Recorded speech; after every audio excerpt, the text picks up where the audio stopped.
Hello guys, welcome back. ఈ వీడియోలో రాగుల పిండి ఎలా ప్రిపేర్ చేసుకోవాలో చెప్తాను చూడండి.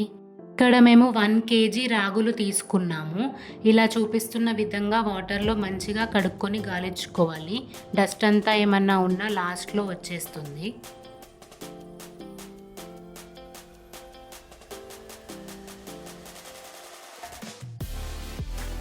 కొన్ని సంవత్సరాల క్రితం అయితే అన్నం లేక ఇలా రాగుల జావా గట్కా తినేవాళ్ళు.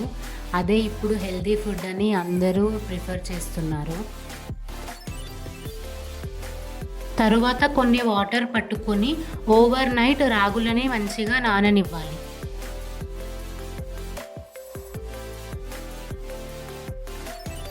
మరుసటి రోజు నానిన రాగులను మంచిగా ఫ్రెష్ వాటర్లో కడుక్కొని ఇలా చూపిస్తున్న విధంగా ఒక కాటన్ క్లాత్లో వేసుకొని ముడి పెట్టుకోవాలి.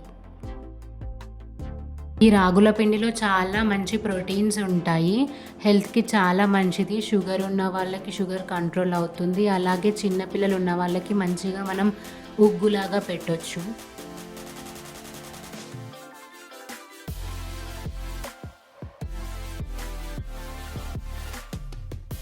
టూ డేస్ తర్వాత చూడండి ఎంత బాగా మొలకలు వచ్చాయో. ఇలా మొలకలు వచ్చిన రాగులు చాలా టేస్టీగా ఉంటాయి. అలాగే మన హెల్త్కి కూడా చాలా మంచిది. ఇలా మొలకలు వచ్చిన రాగులని ఒక 2 days మంచిగా ఎండలో ఎండబెట్టుకోవాలి, లేదంటే బూజు వస్తుంది. మంచిగా ఎండిన తర్వాత రోస్ట్ చేసుకొని పౌడర్ చేసుకోవాలి. మామూలుగా మనం మిక్సీలో అయినా పౌడర్ చేసుకోవచ్చు, లేదా గిర్నీలో అయినా పట్టించుకోవచ్చు. ఈ రాగి జావ చేసుకొని తాగొచ్చు, చలవ చేస్తుంది. అలాగే రాగి దోశ, అట్లు కూడా ప్రిపేర్ చేసుకోవచ్చు. హెల్త్కి చాలా మంచిది కాబట్టి ఖచ్చితంగా మీరు కూడా ట్రై చేయండి.